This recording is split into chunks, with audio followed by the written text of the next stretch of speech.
Welcome to Drishti Judiciary's latest initiative, the Law MCQs program. Practice questions covering legal current affairs, general knowledge, and previous year's questions.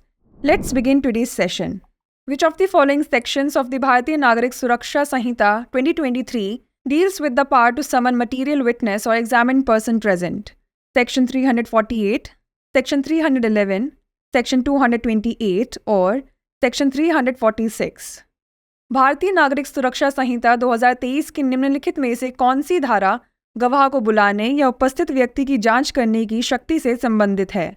धारा 348, धारा 311, धारा 228 या धारा 346?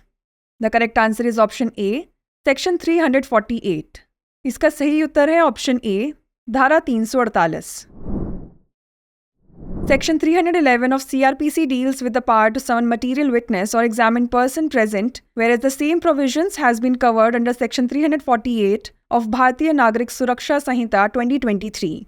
CRPC की धारा 311 गवाह को बुलाने या उपस्थित व्यक्ति की जांच करने की शक्ति से संबंधित है, जबकि समान प्रावधानों को भारतीय नागरिक सुरक्षा संहिता 2023 की धारा 348 के तहत कवर किया गया है.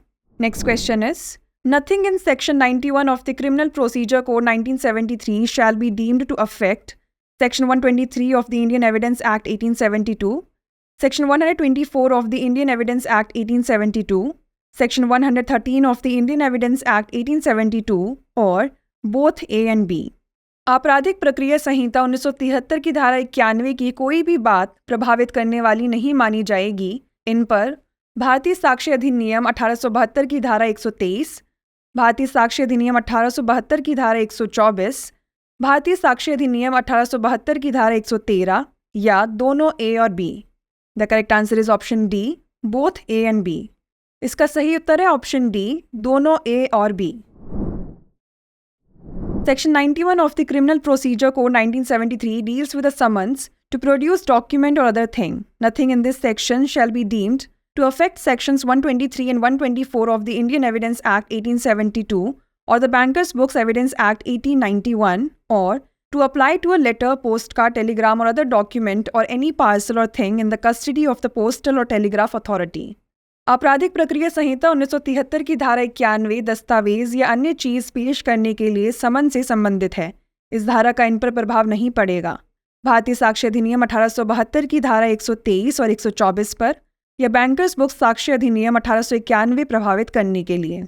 डाक या टेलीग्राफ प्राधिकरण की हिरासत में किसी पत्र, पोस्ट कार्ड, टेलीग्राम या अन्य दस्तावेज या किसी पार्सल या चीज पर आवेदन करने के लिए. Next question is the offence under section 498A of the Indian Penal Code 1860 is a cognizable offense, bailable offense, non-bailable offense or both A and C.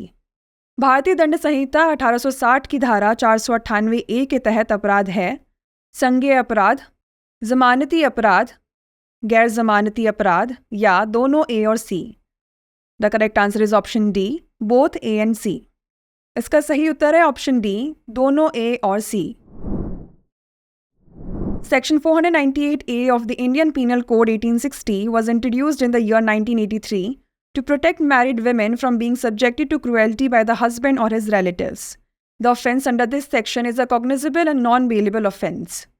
विवाहित महिलाओं को पति या उसके रिश्तेदारों द्वारा क्रूरता का शिकार होने से बचाने के लिए भारतीय दंड संहिता 1860 की धारा 498A वर्ष 1983 में पेश की गई थी. इस धारा के तहत अपराध संज्ञेय और गैर जमानती अपराध है. Next question is According to Rule 12 of Juvenile Justice Rules 2007, what is the time frame within which the Court of JJ Board should determine the age of a juvenile in conflict with law? 15 days, 30 days, 45 days और 60 days? किशोर न्याय नियम 2007 के नियम 12 के अनुसार वह समय सीमा क्या है जिसके भीतर अदालत ये जुवेनाइल जस्टिस बोर्ड को कानून का उल्लंघन करने वाले किशोर की उम्र निर्धारित करनी चाहिए? 15 दिन, 30 दिन, 45 दिन या 60 दिन? The correct answer is option B, 30 days. इसका सही उत्तर है ऑप्शन बी, 30 दिन. Rule 12 of Juvenile Justice, Care and Protection of Children Rules 2007 stipulates that the age of a juvenile or child in a conflict with law should be determined within a period of 30 days from the date of making the application for that purpose. किशोर न्याय, बच्चों की देखभाल और संरक्षण नियम 2007 के नियम 12 में कहा गया है कि कानून का उल्लंघन करने वाले किशोर या बच्चे की उम्र उस उद्देश्य के लिए आवेदन करने की तारीख से 30 दिनों की अवधि के भीतर निर्धारित की जानी चाहिए। The last question is, the supreme court of India has been established under article 124, 125, 126 और 127। भारत के सर्वोच्च न्यायालय की स्थापना इस अनुच्छेद के तहत की गई है। 124, 125, 126 या 127। The correct answer is option A 124। इसका सही उत्तर है option A 124। As per Article 124, the Supreme Court of India had been constituted and established. As per Article 129, the Supreme Court is to be the court of record. As per Article 131, the original jurisdiction of the Supreme Court is authorized. अनुच्छेद 124 के अनुसार भारत के सर्वोच्च न्यायालय का गठन किया गया है। अनुच्छेद 129 के अनुसार सर्वोच्च न्यायालय एक अभिलेख न्यायालय है। अनुच्छेद 131 के अनुसार सर्वोच्च न्यायालय को मूल क्षेत्राधिकार अधिकृत किया गया है। Before we wrap up, here's a question for you. In which case the Supreme Court of India propounded the basic feature doctrine for the first time? Golaknath's case, Minerva Mills case, Kesavananda Bharati case और Waman Rao case. Bharat के सर्वोच्च न्यायालय ने किस मामले में पहली बार आधारभूत ढांचे के सिद्धांत का प्रतिपादन किया? गोलकनाथ मामला, मिनर्वा मिल्स मामला, केशवानंद भारती मामला या वामन राव केस? इसका उत्तर हमें कमेंट सेक्शन में ज़रूर भेजिएगा। ऐसी और वीडियोस देखने के लिए लाइक, शेयर और सब्सक्राइब करना ना भूलें। धन्यवाद।